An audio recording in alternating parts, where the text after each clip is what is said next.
Pakan adalah salah satu poin penting yang harus dipertimbangkan dengan baik di setiap proses ternak karena akan menentukan hasil dan kualitas hewan ternak. Memilih dan menyediakan pakan berkualitas telah menjadi tanggung jawab peternak yang harus dipahami sebagai syarat yang benar-benar dapat memberikan hasil ternak dalam jumlah besar. Banyaknya manfaat yang dapat diperoleh dari pembuatan pakan fermentasi rumput gajah membuat pakan fermentasi dilakukan oleh peternak. Berikut cara membuatnya.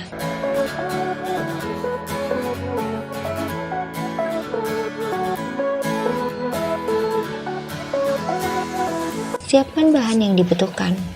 Bahan yang diperlukan dalam proses fermentasi rumput gajah seperti tetes tebu 3%, dedak 5%, menir 3,5%, onggol 3%, rumput gajah dan kantung plastik atau silo.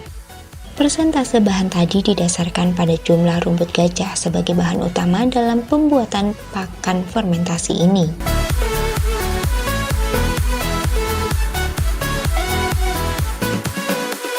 Potong rumput gajah. Rumput yang akan digunakan sebagai bahan utama untuk membuat pakan fermentasi harus dipotong dan dimasukkan dalam kantong plastik. Pemotongan rumput harus dilakukan sehingga proses fermentasi dapat berlangsung secara merata dan semua rumput yang ada dapat bertahan lama sebagai bahan pakan.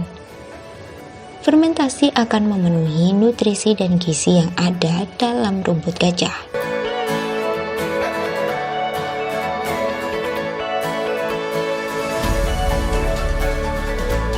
Campurkan semua bahan.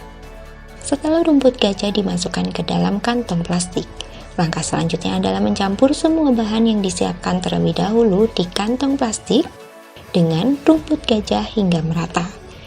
Setelah semua bahan tercampur secara merata, langkah selanjutnya adalah menutup rapat wadah fermentasi yang digunakan dan biarkan proses terjadi.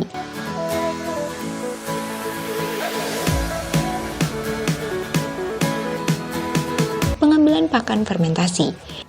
Pakan fermentasi baru dapat digunakan setelah 3 minggu dari awal pembuatan dan harus hanya mengambilnya jika perlu. Sebelum diberikan pada hewan, pakan fermentasi dikeringkan sebentar. Biarkan pakan yang belum digunakan disimpan dalam wadah fermentasi sampai habis.